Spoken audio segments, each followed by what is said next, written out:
Can you surround a third party's home while waiting for a search warrant? Hey guys, my name is Anthony Bandiero, attorney and senior legal instructor, broadcasting from IACP 2024 in Boston. We have a really huge booth here, and a lot of people have been coming by, and so that's really good. I just appreciate it. And so before the show starts today, I want to kind of knock out some questions. This officer is in Alabama. He says, can law enforcement officers surround a third-party home under this, in line with the Segura versus United States case, pending a search warrant for a person wanted inside? Okay, so the person, the Leos arrive, they know the person is there, the wanted subject. The person's refusing to come out.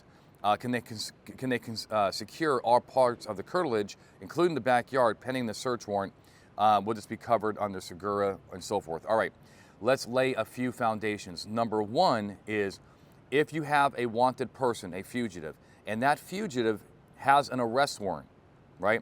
According to the Supreme Court in Payton, right? Payton versus New York, that arrest warrant does not apply to third-party residences. It applies to their own, to the first party. It applies to their own residence. In Segura, the officers had a arrest warrant for this guy, and they believed him to be at Segura's house. They go in there, they find drugs while they're in there in plain view, and they hit the occupant, the owner of the house, with the charges, right?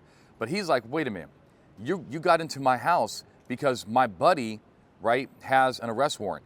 That arrest warrant does not get you into my house. That arrest warrant gets you into his house, and he does not live here. And the U.S. Supreme Court says you are correct. Now, the next thing we have to know is, when you surround a home, right, when you contain a home, is that a seizure of the home? Probably not. And here's what I mean by that. If you are simply just outside the home, right, not on the guy's curtilage, right, not in the backyard and so forth, then you're just out in the backyard, and you're just like, hey, if he comes out, I'll snag him. Well, that is not a seizure of the home per se, because you're not doing anything coercive, right? But if you start bullhorning the home, and especially when you say, hey, everybody in the house come out with their hands up, then that can be a seizure of the people inside, even though you did not physically enter the home. At the same time, if you, say, fugitive, come out with your hands up, is that a seizure of the other people? I don't have a case on that. I would say probably not. I mean, you're not directing it to anybody else.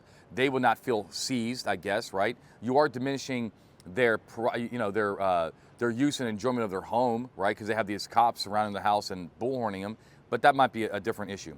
Okay, the next thing, and I think it's important for our discussion today, is going into the backyard. I got to tell you, the answer is no, right? I know that backyards are not the same thing as a kitchen, right?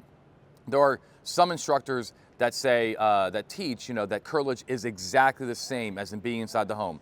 No, that can't be true, right? There are times when the court would allow you to, be in the backyard, but maybe not in the kitchen, right? I mean, the backyard is protected like the home itself. That's according to the case of Hardiness, right? But they didn't say the same as the home. It makes sense. I mean, the property, the area around your home that's known as curtilage is highly protected. It's like one notch below the home. So what I mean by that, though, is even though it's not the same as being inside the house, you are still implicating a very protected area. And when you get back there, when you put your government sneaks, on their curtilage, and you're asked, what gave you the authority to do it? Well, what did give you the authority to do it? You can't say, well, I'm getting a warrant, because that's not the authority yet. You would need the acronym CREW. You need somebody's consent, which you wouldn't have here. You need a recognized exception based on some form of exigency, right? Or you need a warrant. So just going to get the warrant in and of itself is not the recognized exception. So at the end of the day, you have to justify that too, right? You have to justify that too. And if you don't have any particular reason why you think the person is going to escape in the meantime, I think that you should stay out of the person's backyard. Because the worst case scenario is that it results in a use of force with the occupant of the home, and they sue you, and they start arguing you should have never even been there, right? So I don't want to see that. I hope this helps. If you like this and everything else that I do for you folks, All I ask for you is like, subscribe, and share this with your friends so we get more people educated on the Fourth Amendment. And until next time, my friends, you stay safe.